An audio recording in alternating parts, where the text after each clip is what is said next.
आम्ही कोकणकर एकत्र मिळून मुंबई गोवा महामार्ग हा पूर्णत्वास जात नाही, अत्यंत खड्डेमय झालेला महामार्ग आहे आणि तो आता गणेशोत्सव जवळ आला आहे। गणपतीपूर्वी निदान ते खड्डे तरी भरून महामार्ग लवकरात लवकर पूर्णत्वास न्यावा म्हणून एक मोठं आंदोलन घेतलं होतं।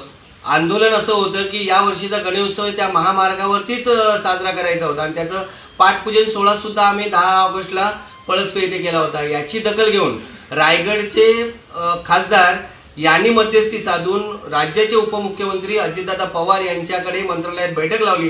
त्या बैठकीला राज्याचे बांधकाम मंत्री उपस्थित होते, तसेच अदिती तटकरे याही उपस्थित होते।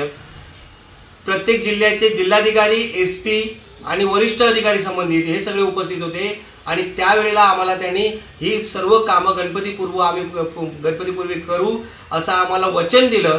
त्याच दिवशी आम्ही एक कोकणकरांना अपमानित जो शब्द होता आजपर्यंत चाकरमानी, चाकर म्हणजे दास, गुलाम, नोकर, तो न वापरता यापुढे चाकरमानी न संबोधता सन्मानाने कोकणकरांना कोकणकर संबोधावे असे उपमुख्यमंत्री अजितदादांकडे मागणी केल्यानंतर अजितदादांनी ताबडतोब संबंधित आमचं ते बळीराज सेनेच्या माध्यमातून ही मागणी केली आणि ताबडतोब त्यांनी तो विषय पटलावर घेऊन तसा शासन निर्णय घेण्यासाठी आदेश काढला। म्हणून आम्ही अजितदादा पवार यांचे बळीराज सेनेकडून आभार मानतो।